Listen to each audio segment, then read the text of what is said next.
Hey everyone, this is Amit from IIT Patna. स्वागत करता हूँ आप सभी का इस खूबसूरत से प्लेटफॉर्म पर। एकलव्य 2.0 का लेक्चर नंबर 9 है, जिसमें हम लोग एक बहुत ही खूबसूरत सा टॉपिक पढ़ेंगे जिसका नाम है lengthen and contraction.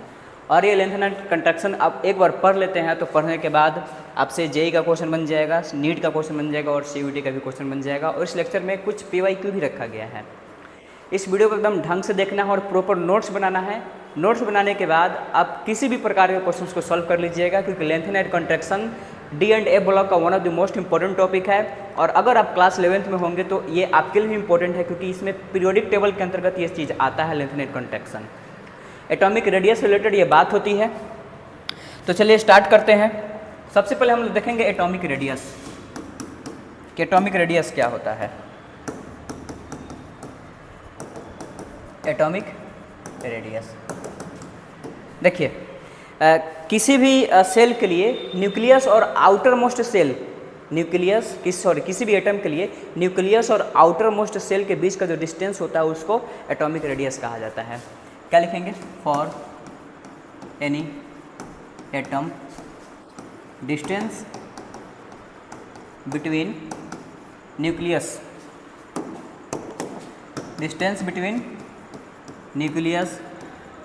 and outermost cell is called atomic radius।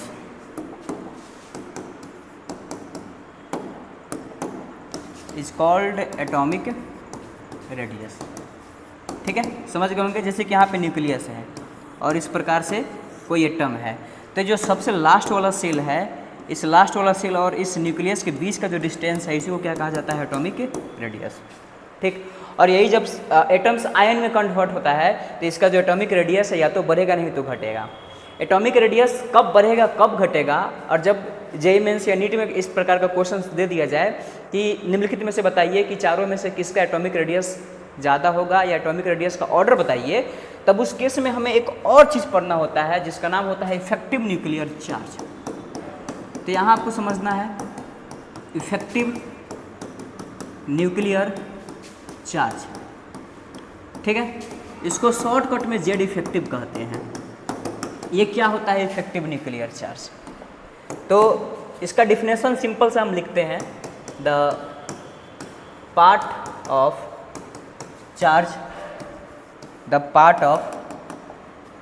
Nuclear charge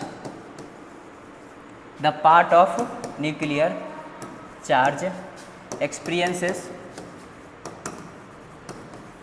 electron of outer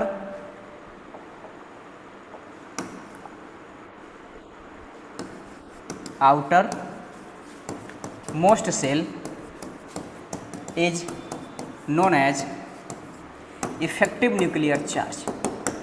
effective nuclear charge को जेड इफेक्टिव से डिनोट करते हैं। क्या डिफिनेशन है? फिर से देखिए एक बार जरा इसको।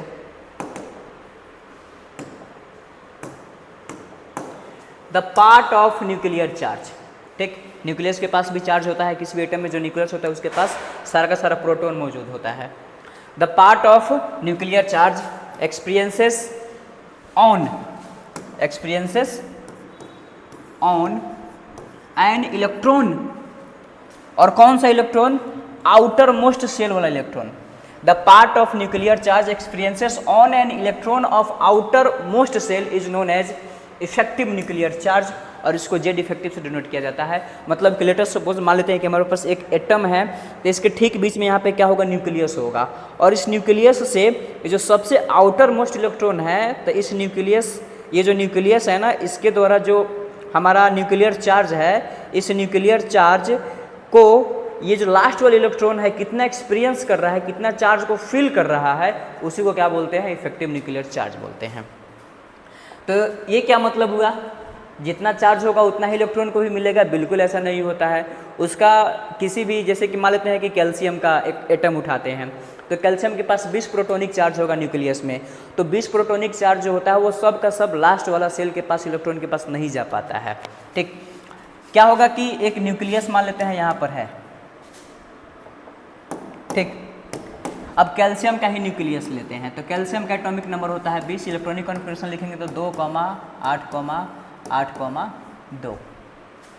ठीक है, इसका इलेक्ट्रॉनिक कॉन्फ़िगरेशन ऐसे लिखाएगा 1s2 लिखिएगा, कैल्शियम का लिखाएगा 1s2, 2s2, 2p6, 3s2, 3p6, तब इसके पास आएगा 4s2। ठीक, तो कैल्शियम के पास कितना सेल है? 4। तो यहाँ पर एक कैल्शियम का हम एटम लेते हैं, ये कैल्शियम का न्यूक्लियस है। ठीक, और ये रहा फर्स्ट सेल, ये रहा सेकंड, ये रहा थर्ड सेल, और ये रहा फर्स्ट सेकंड थर्ड फोर्थ। ठीक, तो यहाँ पे क्या लिखेंगे? n बराबर 1, ये रहेगा n बराबर 2, n बराबर 3, और यहाँ पे रहेगा n बराबर 4। अब देखिए कि एक सबसे लास्ट वाला इलेक्ट्रॉन जो कि यहाँ बैठा हुआ है, ठीक है, तो सबसे लास्ट वाले इलेक्ट्रॉन पर यहाँ पर क्या होगा कि 20 प्रोटोनिक चार्ज होगा।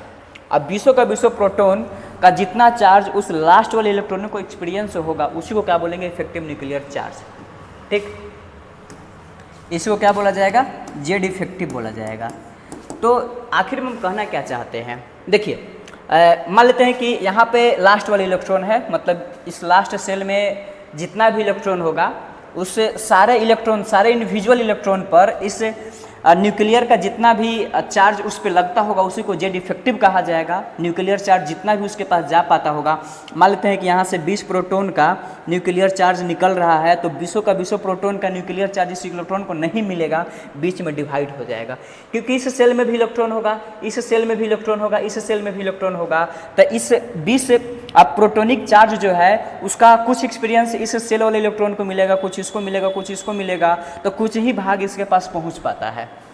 ठीक, तो पूरा का पूरा जो एटॉमिक नंबर होता है उसको जेड से रिप्रेजेंट करते हैं, और इसके पास जो पहुंचा उसको जेड इफेक्टिव कहते हैं, और बीच में कुछ बट जाता है और उसको कहते हैं सिग्मा। तो एक फार्मूला होता है जेड बराबर जेड इफेक्टिव प्लस सिग्मा। इसमें जेड का मतलब होता है एटॉमिक नंबर, जेड का मतलब क्या होगा? Atomic number. इसका मतलब होगा effective nuclear charge, effective nuclear charge. ठीक है, और जो सिग्मा है इसका नाम होता है स्क्रीनिंग कांस्टेंट, स्क्रीनिंग कांस्टेंट, या इसको शील्डिंग इफेक्ट भी कहते हैं, शील्डिंग इफेक्ट, या इसका एक और नाम है, इसको पेनिट्रेशन पावर भी कहते हैं, पेनिट्रेशन पावर। फिर से समझिएगा जरा, यहाँ पर जितना भी प्रोटोनिक चार्ज होगा वो सारा का सारा प्रोटोनिक चार्ज, कुछ इसका प्रोटोनिक चार्ज इसमें डिवाइड होगा, कुछ इसमें डिवाइड होगा, कुछ इसमें डिवाइड होगा, और कुछ प्रोटोनिक चार्ज उसके पास जा पाएगा। वो लास्ट वाले इलेक्ट्रॉन के पास इसका जितना भी चार्ज का हिस्सा जा पाएगा उसी को कहेंगे जेड इफेक्टिव।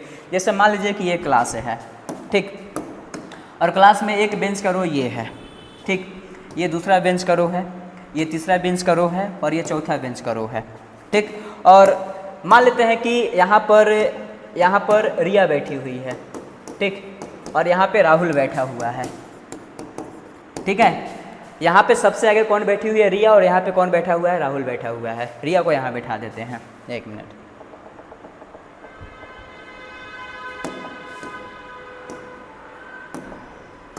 यहाँ रिया को बैठा देते हैं, ठीक है, और ये सारा का सारा क्या है? बेंच लगा हुआ है।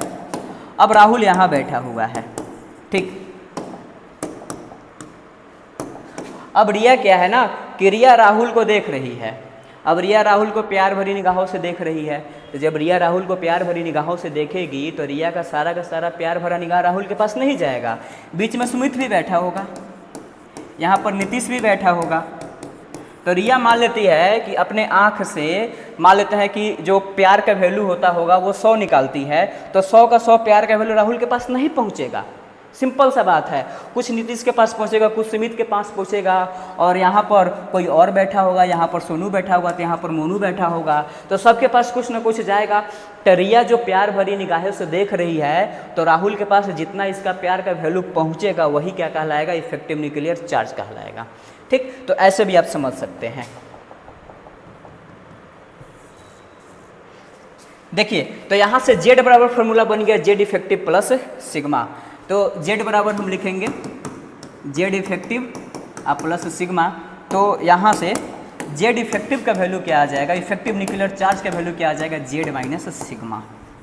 ठीक है, और ये काफ़ी इंपॉर्टेंट फार्मूला है, ये हर हाल में आपको याद रखना है। इसमें सिग्मा क्या है, तो सिग्मा को बोलते हैं स्क्रीनिंग कांस्टेंट या पेनिट्रेशन पावर या शील्डिंग इफेक्ट।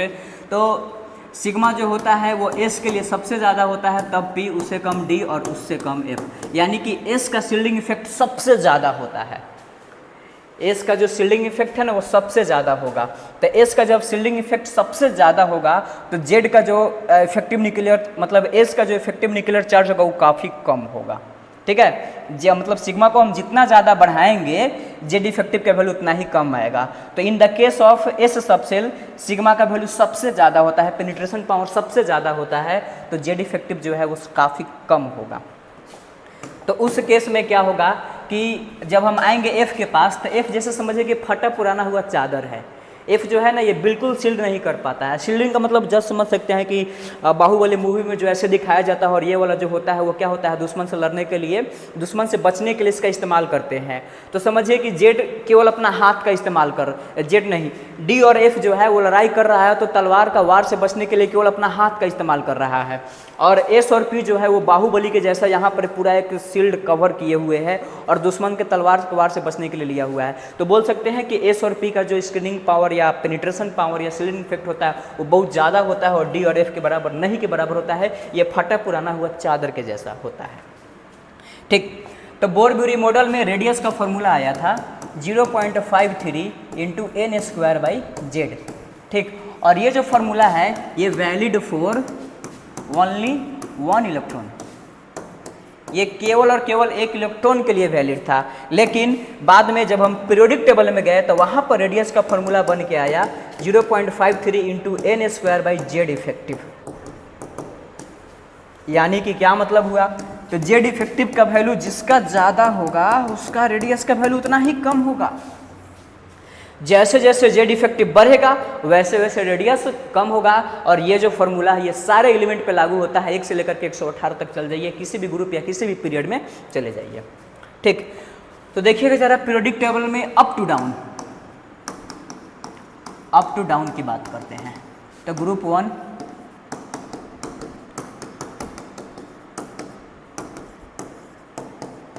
ठीक, ये रहा ग्रुप 2, बेटा मांगे कार स्कूटर बाप राजी। ठीक, और फिर पी ब्लॉक में आता है ग्रुप 13, बैगन आलू गाजर इन थैला। उसके बाद ग्रुप 14 में आते हैं चले शिवजी संग पार्वती। ग्रुप 15 नेहा प्रियंका ऐश्वर्या सबकी बीवी। ग्रुप 16 ओ स्टाइल से तेल पॉलिश। ग्रुप 17 फादर कलेक्टर बेटा इंस्पेक्टर। बाद में 18 आता है। तो इसमें जब क्या होगा कि जब हम ऊपर से नीचे आते हैं ना, तो ऊपर से नीचे आते हैं तो यहाँ पर एक एक सेल बढ़ते जाता है। अब रेडियस का फॉर्मूला क्या होता है, रेडियस का फॉर्मूला होता है 0.53 into n square by Z effective. जब ऊपर से नीचे आते हैं ना तब वहाँ पर जो एन होता है वो डोमिनेट करता है जेड इफेक्टिव पर। तो ऊपर से नीचे आएंगे तो एक एक सेल बढ़ेगा, तो एक एक सेल बढ़ेगा तो उसका रेडियस भी क्या होगा, बढ़ेगा। ठीक है, तो जैसे जैसे हम नीचे आएंगे तो इसमें सबसे ज़्यादा रेडियस इसका होगा ऐसे। ठीक है, या आप समझिए कि मान लेते हैं कि यहाँ पर एक सेल है और क्या हुआ कि इसमें एक और सेल ऐड कर दिए। तो जब एक और सेल हम ऐड कर देंगे तो यहाँ पर इसका रेडियस क्या हो गया, इंक्रीज करेगा। इसमें एक और सेल हम ऐड किए तो रेडियस क्या हुआ, इंक्रीज किया, क्योंकि लास्ट वाले इलेक्ट्रॉन और ये जो न्यूक्लियस होता है इसके बीच के डिस्टेंस को ही क्या बोलते हैं, एटॉमिक रेडियस बोलते हैं। ठीक, तो ऐसे आप समझ सकते हैं इसमें नंबर ऑफ सेल क्या होता है, ऐड होते जाता है, जिसकी वजह से इसका रेडियस बढ़ते जाता है। इसमें भी वही कहानी होगा। ठीक, इसमें भी वही कहानी हो, लेकिन इसमें देखिए थोड़ा सा चेंज हो जाएगा, ध्यान दीजिए। यहाँ पर ग्रुप 13 जो है ये काफ़ी एक्सेप्शनल केस है और ये क्वेश्चंस कितना बार पूछा जाता है। ये क्वेश्चन पूछा गया था नीट 2018 में। नीट 2018 का क्वेश्चन है, ग्रुप 13 का जितना भी है उसको 4 ऑप्शन में दे दिया गया और बताइए कि इसमें किसका रेडियस ज़्यादा है। तो बोरोन के ठीक नीचे आते हैं तो एल्युमिनियम होता है। तो एल्युमिनियम में क्या होता है कि बोरोन से साइज ज़्यादा होता है, लेकिन एल्युमिनियम के ठीक नीचे जैसे हम आते हैं तो गैलियम आ जाता है। और गैलियम क्या होता है, तो गैलियम का साइज घट जाता है कंपेयर टू एल्युमिनियम। बाकी सब सेम ट्रेंड में चलता है और इसमें सारा ट्रेंड सेम रहेगा।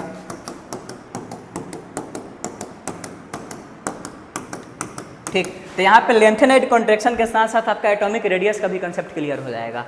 देखिए जब हम एल्युमिनियम से नीचे आए तो क्या हुआ, एल्युमिनियम बोरोन का होता है एटॉमिक नंबर 5, इसका होगा 13, इसका होगा 31। ठीक है, तो यहाँ पर जब आप देखिएगा तो एल्युमिनियम के ठीक पहले क्या होता है, एल्युमिनियम के ठीक पहले मैग्नीशियम होता है। ठीक, यहाँ पर 12 है, मैग्नीशियम के बाद 12 के बाद यहाँ पे 13 आ जाता है। और ये कैल्शियम है 20 है, 20 के बाद 31 आता है। बीच वाला कहाँ गया, तो बीच वाला जो है ना वो 3D सीरीज हो जाता है। यहाँ से यहाँ के बीच में क्या आ जाता है, एक 3D सीरीज आ जाता है, 3D सीरीज। और 3D सीरीज कौन कौन होता है, तो उसमें scandium, titanium, vanadium, chromium, manganese, iron, cobalt, निकल, कॉपर, जिंक होता है। जब 3D सीरीज आ जाता है तो इसमें क्या आता है, 3D इलेक्ट्रॉन होता है और 3D के पास 10 इलेक्ट्रॉन जाता है। अब 3D के पास जो 10 इलेक्ट्रॉन होता है ना, उसके पास शील्डिंग बिल्कुल ही कम होता है। अब शील्डिंग बिल्कुल ही कम होता है, हम बताएं अभी आपको, जो 3D होता है ना वो फटा पुराना चादर के जैसा होता है। देखिए यहाँ पर इसका जो पेनिट्रेशन पावर है ना वो काफ़ी कम होता है D और F का। तो यहाँ पे 3D क्या है कि जो न्यूक्लियर का चार्ज होता है ना इसको आसानी से अपनी ओर खींच लेता है, और अपनी ओर आसानी से खींच लेगा तो इसका रेडियस क्या होगा, अपने आप घट जाएगा एज कम्पेयर टू एल्युमिनियम। ठीक है, तो इसीलिए इसमें क्या होता है कि एल्युमिनियम का साइज बढ़ जाता है और गैलियम का साइज क्या होता है, घट जाता है। या आप ये भी बोल सकते हैं कि ये जो जेड इफेक्टिव है ना, जेड इफेक्टिव जिसका ज़्यादा होगा उसका रेडियस उतना ही कम होगा। तो एल्युमिनियम और गैलियम का जेड इफेक्टिव निकाला गया। अब मेरे पास उतना टाइम नहीं है कि हम आपको जेड इफेक्टिव निकाल कर देखें, लेकिन अगर पूरा का पूरा लेक्चर अपलोड करना होता लेंथेनाइट कॉन्ट्रैक्शन के बदला में एटॉमिक रेडियस का, या केवल और केवल स्क्रीनिंग इफेक्ट का लेक्चर रहता तो उसमें मैं आपको जरूर जेड इफेक्टिव कैलकुलेट करके दिखा देता। लेकिन यहाँ पर एक्सपेरिमेंटली ये देखा गया और जेड इफेक्टिव निकालने के लिए अलग अलग रूल भी आता है। स्लेटर का रूल लगा करके देखा गया कि यहाँ पे रूल क्या है कि जेड इफेक्टिव जिसका जितना ज़्यादा होगा उसका रेडियस उतना ही कम होगा। तो गैलियम का जेड इफेक्टिव क्या होता है, गैलियम का जेड इफेक्टिव ज़्यादा आ जाता है और एल्युमिनियम का जो जेड इफेक्टिव है वो कम आ जाता है।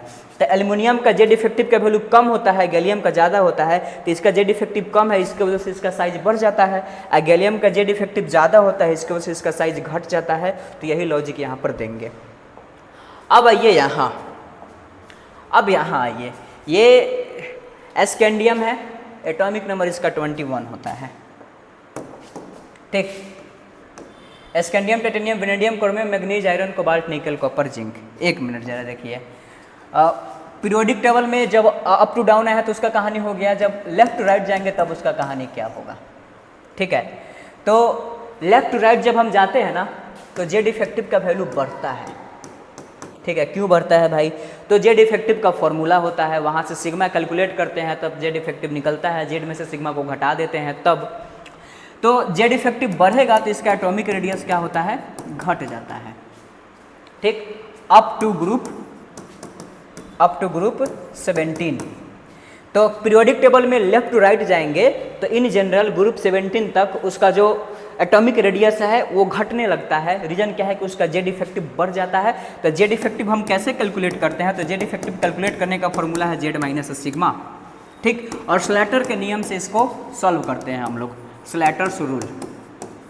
तो यहाँ से जब जेड इफेक्टिव निकाला गया तो पता चले कि अरे जेड इफेक्टिव इसका बढ़ रहा है, इसका मतलब एटॉमिक रेडियस का होगा, घटेगा कहाँ, तो ग्रुप 17 तो ग्रुप 18 क्यों नहीं, क्योंकि उसके पास होता है वांडरवाल रेडियस। और वांडरवाल रेडियस जो होता है ना पूरा केमिस्ट्री में, पूरा पीरियोडिक टेबल में सबसे बड़ा रेडियस होता है, इसीलिए ग्रुप 17 की बात होती है। ठीक है, तो अब देखिएगा ज़रा, जब ये लेफ्ट राइट हो गया, अप टू डाउन हो गया, तो अब इसमें आइए देखिए, ये 21 से हम 39 आए और उसके बाद ये 22 है, तो 22 से 40 के पास आए।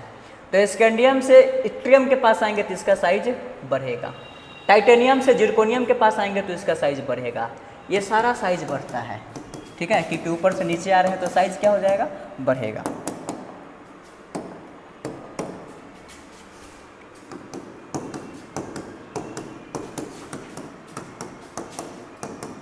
लेकिन अब देखिए असली मज़ा यहाँ आने वाला है। देखिए इसमें क्या होता है कि 39 के बाद 40 आ गया और यहाँ पर आता है लेंथेनम। ठीक है, लेंथेनम 57 पर, जो कि यहीं पर मौजूद होता है लेंथेनम। ठीक, और लेंथेनम के ठीक बाद आता है सीरियम। देखिए लेंथेनम के ठीक बाद आता है सीरियम Ce, तो यहाँ पर आएगा सीरियम Ce। और यहाँ से ठीक मतलब लेंथेनम का एटॉमिक नंबर 57 होता है, सीरियम का 58 होता है। उसके बाद 71 के पास आता है लुथेनियम Lu, यहाँ पर आएगा Lu71। जब यहाँ से यहाँ आइएगा 39 से 57 आइएगा तो इसके बीच का गैप है 18। अब 40 से 72 जाइएगा तो इसके बीच का गैप है 32। तो 18 32 तो 14 इलेक्ट्रॉन कहाँ गया भाई? तो 14 इलेक्ट्रॉन चला गया इधर, जिसको बोलते हैं लेंथेनाइड। ठीक है, ये 14 इलेक्ट्रॉन है 58 से लेकर के 71 तक। ठीक, यहाँ पे अब देख लीजिए, यहाँ 1 2 3 4 5 6 7 8 9 10 11 12 13 14। ठीक, ये डी ब्लॉक का एलिमेंट, ये एफ ब्लॉक का एलिमेंट नहीं होता है, ब्लॉक एलिमेंट यहाँ होता है। कहाँ से? 58 से लेकर के वहाँ तक 71 तक। ये 58 है और ये 71 है। इसमें क्या होता है, 58 से हम जैसे 71 तक जाते हैं, इसको लिख लेते हैं,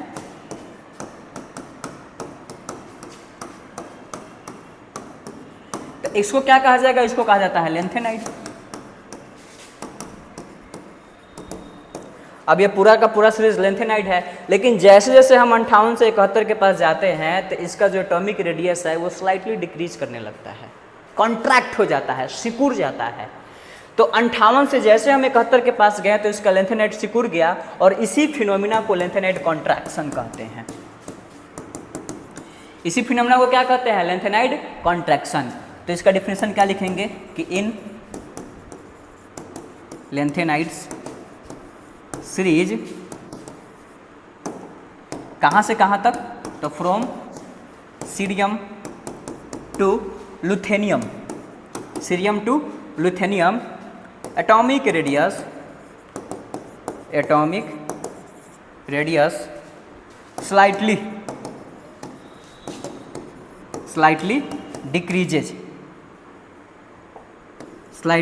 decreases and this phenomena is known as lengthenide contraction.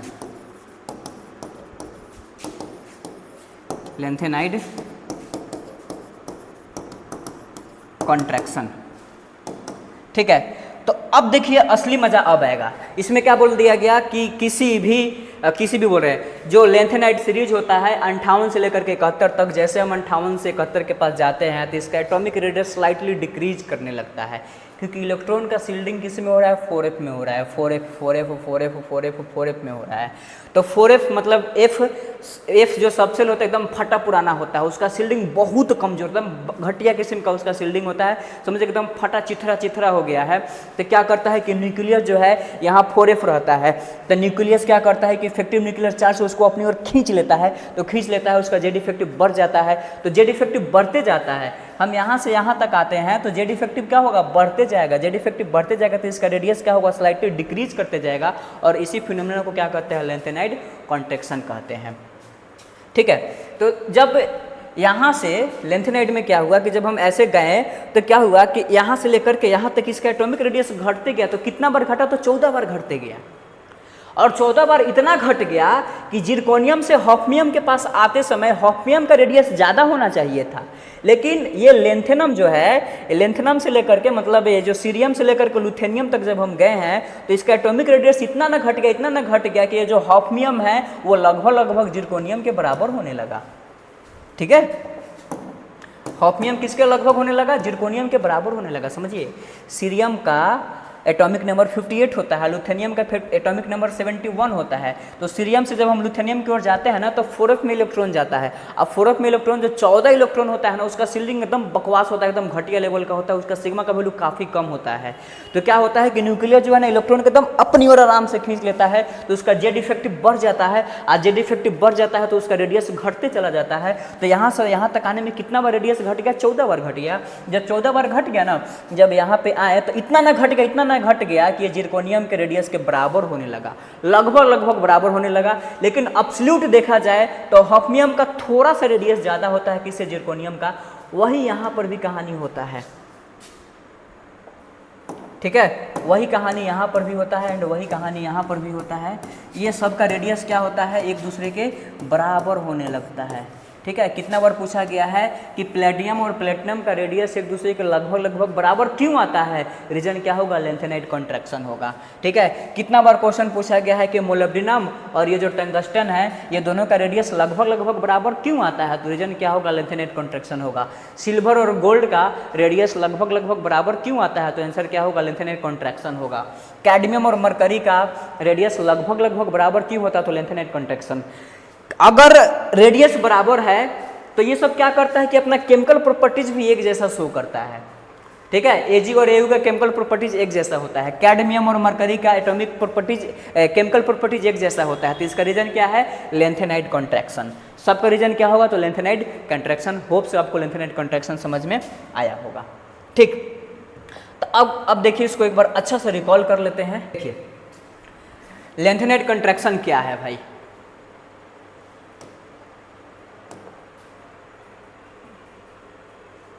तो इसमें पूरा का पूरा कहानी लिखा हुआ है। जब हम लेंथेनम से लुथेनियम के पास जाते हैं तो एटॉमिक या आयनिक जो साइज होता है लेंथेनाइड का वो ग्रेजुअली डिक्रीज करता है, इसी को क्या बोलते हैं, लेंथेनाइड कॉन्ट्रैक्शन कहते हैं। This gradual decrease is called lanthanide contraction. Most useful comparison M+3 जो आयंस होता है वो क्लियर रेडियस में डिक्रीज को दिखाता है। ट्रेंड क्या होता है, तो La+3 का मतलब रेडियस सबसे ज़्यादा होता है, तब Ce+3 का और तब Ce+3 का, मतलब जैसे जैसे हम इधर आएंगे तो उसका क्या होगा, रेडियस काफ़ी घटते जाता है, ठीक। की आइडिया क्या है इसका, तो न्यूक्लियर चार्ज इंक्रीज करेगा लेकिन 4f इलेक्ट्रॉन जो होता है ना वो इफेक्टिवली शील्डिंग नहीं देता है, ये तो पहले ही बताया गया है आपको। अब फिर देखिए इसमें at atomic number increases, poor shielding के वजह से 4f का जो पुअर शील्डिंग होता है उसके वजह से ये सारा बात होता है। आप इसको स्क्रीनशॉट लेकर के पढ़ लीजिए, ठीक। उसके बाद ये 4f का पुअर शील्डिंग क्यों होता है, तो 4f electron have a diffuse complex orbital distribution and do not shield the increasing nuclear charge efficiently. Nuclear charge का एक डेंसिटी होता है प्रोटोन डिवाइडेड बाई चार्ज, मतलब प्रोटोन डिवाइड बाई उसके पास कितना इलेक्ट्रॉन होता है उसको बोलते हैं न्यूक्लियर डेंसिटी, या नॉर्मली इसको चार्ज डेंसिटी भी बोल सकते हैं, चार्ज डेंसिटी भी बोल सकते हैं। जैसे कि बोला जाएगा कि B+1 और B+2 में किसका रेडियस ज़्यादा होगा, तो यहाँ पर निकालेंगे चार्ज डेंसिटी। तो चार्ज डेंसिटी निकालेंगे तो इसके पास प्रोटॉन कितना होगा, 4, इसके पास भी प्रोटॉन 4, इसके पास भी प्रोटॉन चार्ज होगा। इसके पास इलेक्ट्रॉन कितना होगा, तो इसके पास इलेक्ट्रॉन होगा 4 तो 1, और इसके पास इलेक्ट्रॉन कितना होगा, तो 4/3, क्योंकि +1 चार्ज आ गया तो इसके पास इलेक्ट्रॉन 4/3 होगा और इसके पास 4/2, ठीक।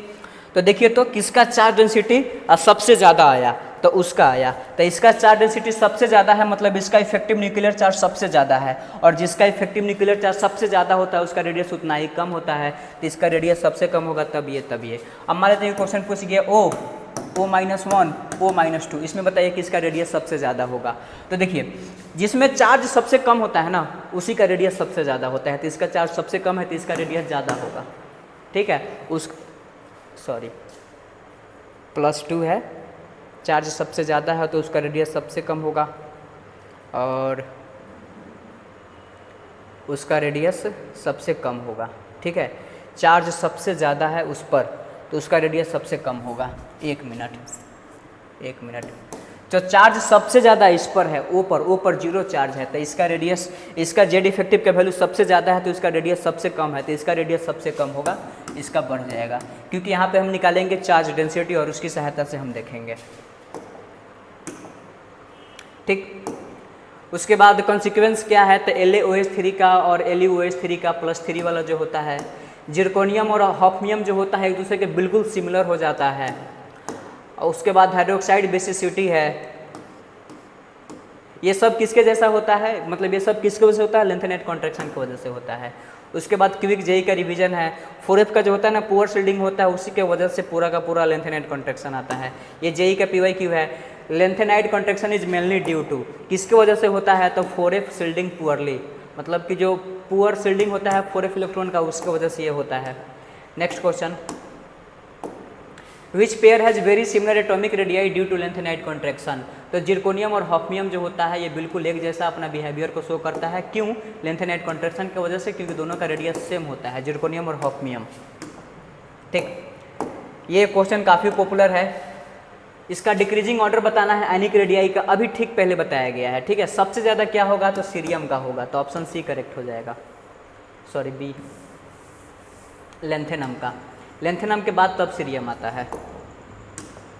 नेक्स्ट क्वेश्चन पूछा गया है, बेसिक कैरेक्टर ऑफ लेंथेनाइट सेरोडाइट्स from LaOH whole twice to LuOH whole twice. तो स्मॉलर आयन जो होता है वो ज़्यादा पोलराइजिंग पावर को दिखाता है, तो ऑप्शन बी क्या होगा? डिक्रीजेज होगा, मतलब बेसिक पावर जो होगा वो डिक्रीज करते जाएगा।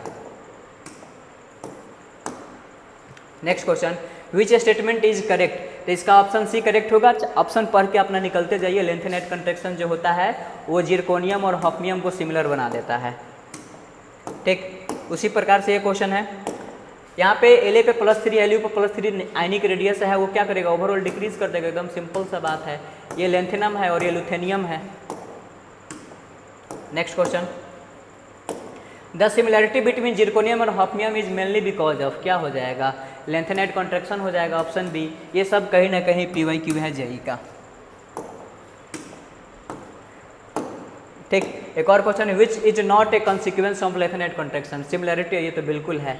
डिक्रीज इन हाइड्रोक्साइड बेसिसिटी, ये भी है। Gradually decrease in lanthanide ionic size, ये भी बिल्कुल है। वेरी लार्ज इंक्रीज, ये बिल्कुल गलत है, क्योंकि लेंथेनम से हम लुथेनियम के पास जाएंगे तो उसका लार्ज इंक्रीज थोड़े होता है, लार्ज डिक्रीज होता है। तो ऑप्शन डी हमारा करेक्ट आंसर होगा। ठीक, नेक्स्ट है, effective nuclear charge on outer electrons across La, मतलब लेंथेनम से लुथेनियम जनरली इफेक्टिव न्यूक्लियर चार्ज जो होता है वो राइज करता है, बढ़ता है, किसके वजह से? 4f का पुअर शील्डिंग के वजह से। ठीक, तो इसका ऑप्शन क्या हो जाएगा? बी हो जाएगा। इसीलिए तो उसका रेडियस ग्रेजुअली डिक्रीज करने लगता है। लास्ट क्वेश्चन है, consider 4f shielding is poor, उसके बाद M+3 रेडियस डिक्रीजेज, लेंथेनम से लुथेनियम हाइड्रोक्साइड बेसिसिटी डिक्रीजेज। तो करेक्ट ऑप्शन पूछा गया है। अच्छा, एक मिनट, ये 4 स्टेटमेंट है। पहला 4f शील्डिंग इज पुअर, उसके बाद M+3 रेडियस डिक्रीजेज, कहाँ से कहाँ तक? तो लेंथेनम से लुथेनियम तक। ये वाला बात भी सही है, ये वाला बात भी सही है, 4f का शील्डिंग पुअर होता ही है। उसके बाद M+3 में लेंथेनम से लुथेनियम तक जो आयनिक रेडियस होता है वो क्या होता है? डिक्रीज करने लगता है। हाइड्रोक्साइड बेसिसिटी भी डिक्रीज करता है। तो कौन कौन सा ऑप्शन सही होगा? तो चारों का चारों ऑप्शन सही है। All 3 are correct. तो ऑल 3 आर करेक्ट किस में हो जाएगा? ऑप्शन डी हो जाएगा, ऑल 3 आर करेक्ट। ठीक, तो this is the all about lanthanide contraction. इस वीडियो में मैंने एकदम बेसिक से बताने की कोशिश किया है, आपको इफेक्टिव न्यूक्लियर चार्ज उठाया है, और मैंने कोशिश किया है कि हर तरीके से आपको बेस्ट वे में लेंथेनाइट कॉन्ट्रैक्शन बताया जाए। ये वीडियो आपको कैसे लगा कमेंट में ओपिनियन जरूर दीजिएगा, और भी किसी टॉपिक पे आपको वीडियो चाहिए तो हमें कमेंट में बताइएगा, जरूर उस पर कोशिश करेंगे अच्छा से अच्छा तरीका का एक्सप्लेनेशन देने का। तब तक पढ़ाई कीजिए, ऑल द बेस्ट।